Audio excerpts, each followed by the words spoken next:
Good morning to everyone. My name is Arelia Taveras, and I'm a compulsive gambler who several months ago commenced a lawsuit against several casinos in Atlantic City and Las Vegas collectively. Since the news of my complaint or my lawsuit got out through the media, the public response has been overwhelming. Many of you have demanded that I take personal responsibility. Others are criticizing me. Others have named me names that I can't even repeat, while others are praising me for taking this initiative. I want to thank you all for your views and tell you that I've listened and I've heard them all. I was troubled most by the negative responses I received, and I discussed this with some family and friends, and they mentioned that the public did not know me the way they did. That you did not know me before this addiction and did not know the person I was. You only know the person after this addiction and the things that I did during this addiction. For those of you whom I have not had the pleasure to introduce myself, my name is Arelia Taveras. I am 37 years old. I currently live in Minnesota, was an attorney practicing law, and my parents are from the Dominican Republic. I was born and raised in New York, and I have this opportunity. I commenced this lawsuit after I developed a gambling addiction.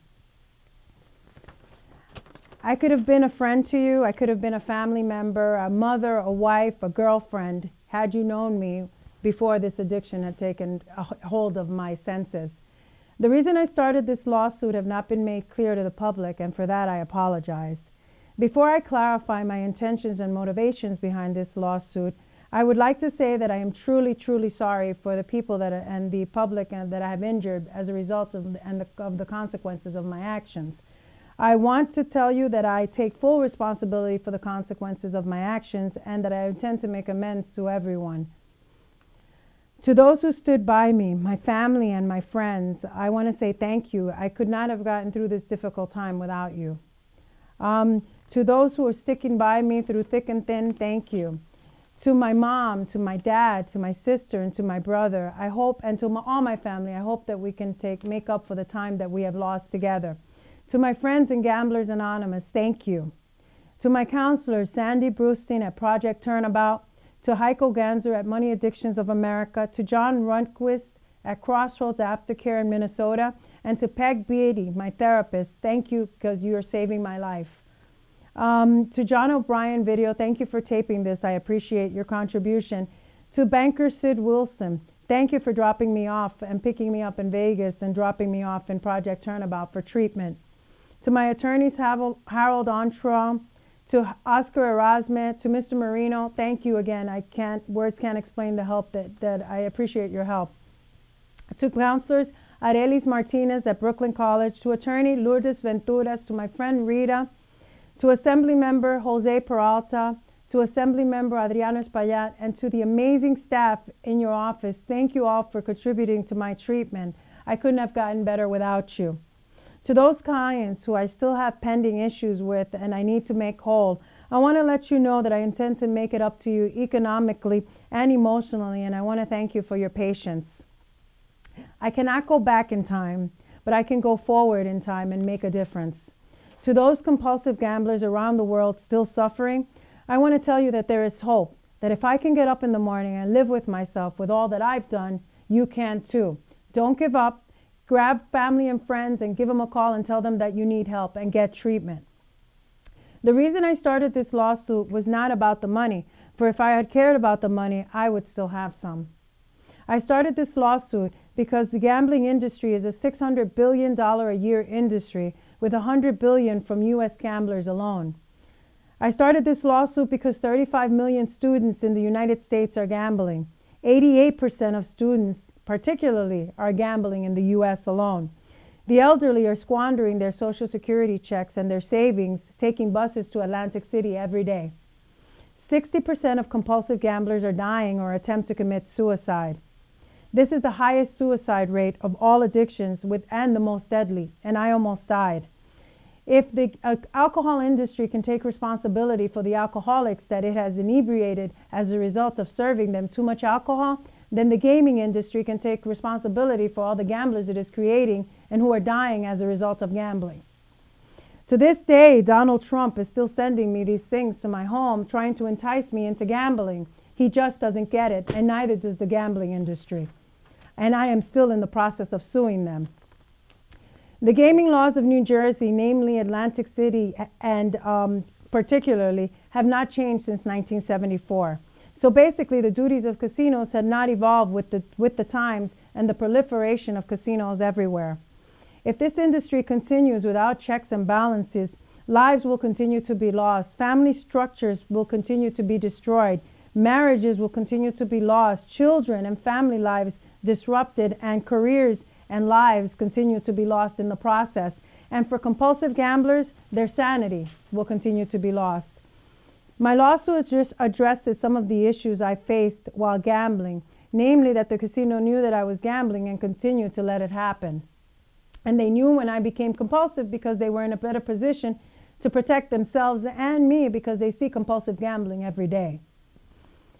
That I invite you to read my complaint at www.mycasinolawsuit.com. Read the casino responses and you'll be shocked to know that they don't care when you walk in and they owe you no duty. They feel that the law does not compel them to owe you any duty of care when you and your family walk in there to gamble.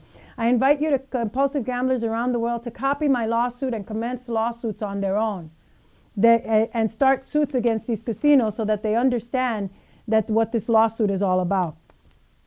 The casino was alerted on several occasions of my gambling because my family called the casino and told them that I had a compulsive gambling addiction. That when my father and my brother came to pick me up on several occasions, the casinos would usher me back inside and try to arrest my parents who were trying to save me from myself while I was gambling.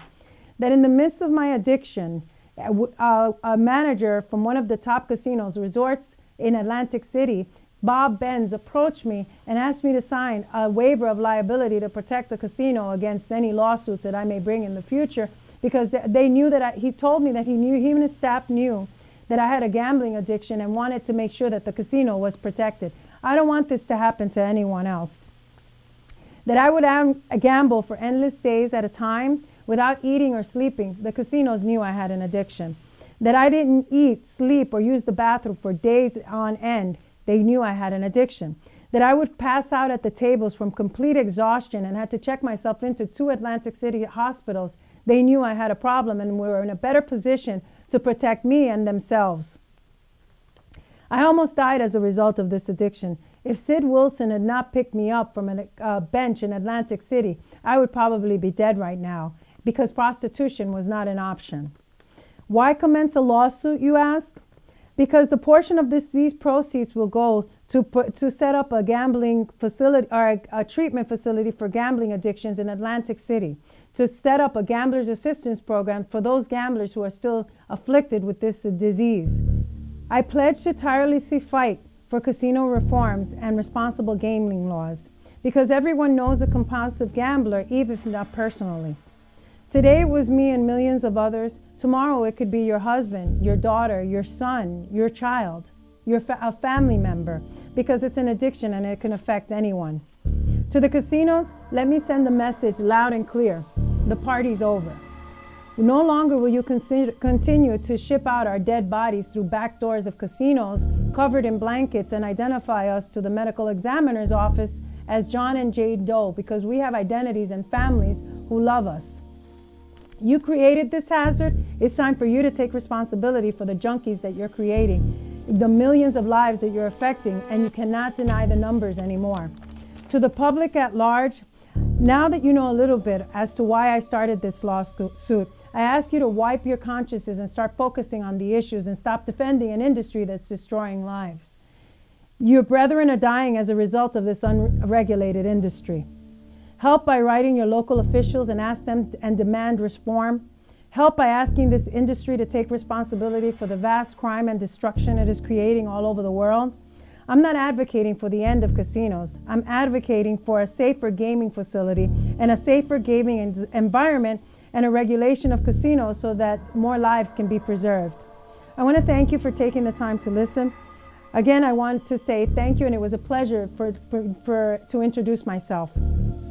For those Hispanics who are suffering, I want to let you know that no pierdan la esperanza, porque esta industria va a cambiar.